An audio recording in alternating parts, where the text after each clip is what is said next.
do a lot of resume critiques. Resume projects are really big in a lot of the classrooms. So what do you guys look for on a resume? So when you are screening and looking at applicants, what is something that you look for, not just on the resume, but also like during the interview, just hiring someone in the organization or someone interested in coming into your organization? What are those things you try to screen for or look for? I know you touched upon it a little bit with the skills, but is there anything in particular you look for on a resume or during the interview? Definitely someone that's looking for a career, not a job, not just to fill a time spot in the week. Somebody that's definitely organized, what motivates them,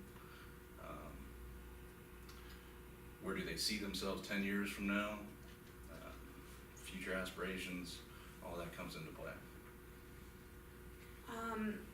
I see a variety of resumes depending on whether we're hiring for a traditional teacher in core subject, math, science, English, or sometimes we hire teachers that are engineers, digital design, private sector coming into teaching to teach those skills to our students. And so what I would say is almost nowadays you can almost find a template on anything, and I'm still amazed at how many people don't Google templates for roles. In teaching positions, it's heavy education, so unlike sometimes private sector and the true traditional teaching positions, we look immediately for the qualifications that make you eligible, which would be your degree, major in college. And then in the non-traditional teacher roles, I'm really looking for why this person wants to work with students.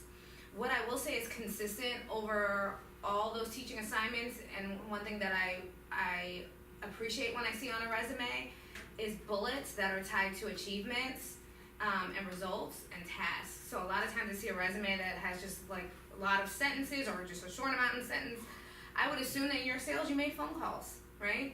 But a really effective bullet would be I made 300 phone calls a day, which resulted in 2% increase in revenue for the company. So really paying attention to the type of position you're applying to and tailoring your resume specifically to that position, and then giving me tasks and results tied to whatever you achieved in that role.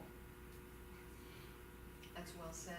I think what I would really add to that is don't put something on your resume. I'm going ahead of this question, but don't put it on there unless you've actually done it. Don't put it on unless you can talk about it. Because it's great, it makes you, when we look at the resumes, we look at all of them, we've just hired some new people. We're comparing all of them, right, to each other, and we're trying to say what are the strengths we're looking for.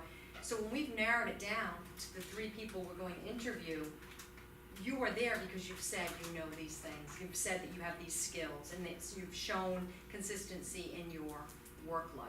So make sure your resume really reflects you, and be able to have additional stories and information to share beyond what you just also wrote on your resume.